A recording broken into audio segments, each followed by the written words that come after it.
मिलता है।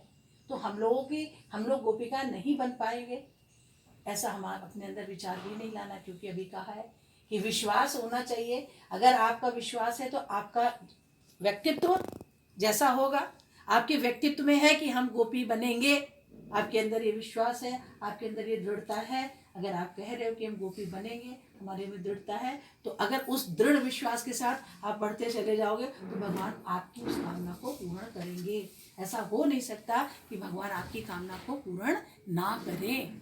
भगवान करते हैं, ऐसा नहीं है कि भगवान नहीं करते हैं, लेकिन आपके अंदर विश्वास उस तरीके का होना चाहिए।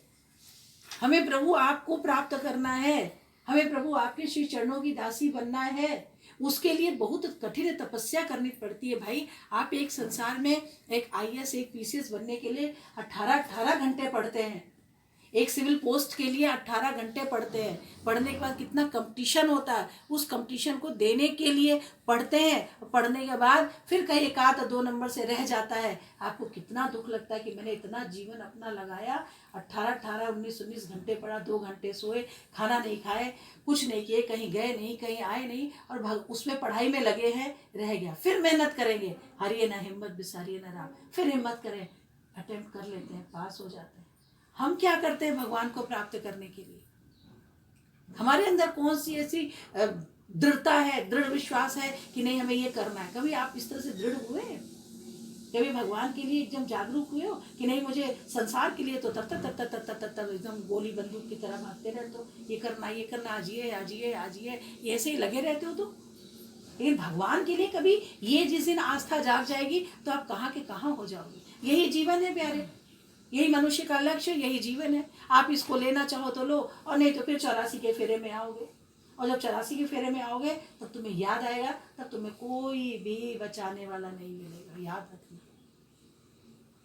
जिससे तुम बहुत प्रेम प्यार करते हो, अगर तुम बिस्तर पे पड़ जाओ, वो तुम्हारे पास 24 घंटा, जैसे तुम बिस्तर पे पड़े हो तो 24 घंटा वो तुम्हारे साथ नहीं रहेगा, कितना भी तुम्हारा प्रेम करने वाला हो। लेकिन 24 घंटा बिस्तर पे पड़े हो तो 24 घंटा भगवान तुम्हारे संग है। अगर तुम्हें ज्ञान है, तुम्हें समझ है, तो तुम किसी की, और जब भगवान के संग रहोगे तो भगवान को जो चाहिए तुम्हारे शरीर के लिए या तुम्हारे लिए जो चाहिए, भगवान किसी न किसी माध्यम से आपका वो कर्म को पूरा करा देते हैं भगवान। ये आपकी श्रद्धा विश्वास होनी चाहिए। आप तो श्रद्धा विश्वास में कमजोर हो, आप तो हिले डुले रहते हो, एकदम डगमगाए रहते हो, कब गिर जाओ, कब गिर जाओ। देखो, एक इंसान कोई पौधा लगाता है, वो बहुत नाजुक होता है, पौधा नाजुक होता है कि कहीं ये पौधा कोई गाय बकरी खा ना ले, तो उसको कोई हिला देगा, उखड़ जाएगा। तो उसको मजबूती के लिए उसको फेंसिंग लगा देते हैं, ईंटें लगा देते हैं, कांटे लगा देते हैं, धीरे धीरे धीरे धीरे वो बड़ा होता है। और जब धीरे धीरे वो बड़ा हो जाता है, जब वो तना मजबूत हो जाता है, वृक्ष जब एकदम लहलहा जाता है, तो फेंसिंग हटा दिया जाता है। वो फेंसिंग हटा दिया जाता है, फिर वो लोगों को छाया देता है, वो लोगों को आराम देता है, वो लोगों को ऑक्सीजन देता है। और जो गाय बकरी से जिससे डर रहे थे, वो गाय बकरी उस पेड़ में आप बांध सकते हो ना।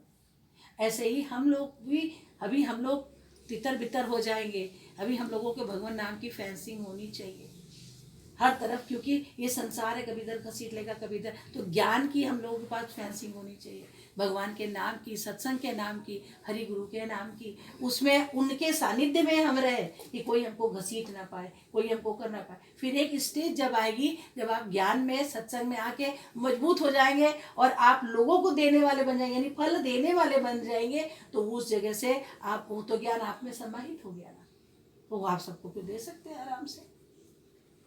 तो फिर कोई आपको घसीट नहीं सकता, क्योंकि आप में मजबूती आ गई। पेड़ वृक्ष मजबूत हो जाता है ना, फिर कोई उसको हिला नहीं पाता। और जब लगा था, जब इतना बड़ा लगा था, तो क्या किया, ऐसे ऐसे हिला दिया, निकाल के फेंक दिया। तो अभी आप लोग जब धीरे धीरे सत्संग में आ रहे हो, तो ये संसार इतना मजबूत है, इतना मजबूत है कि क्या बोलते हैं, वो आपको धीरे धीरे हिला के उधर ही ले जाएगा। आप उसको दे देते हो अपने करने के लिए।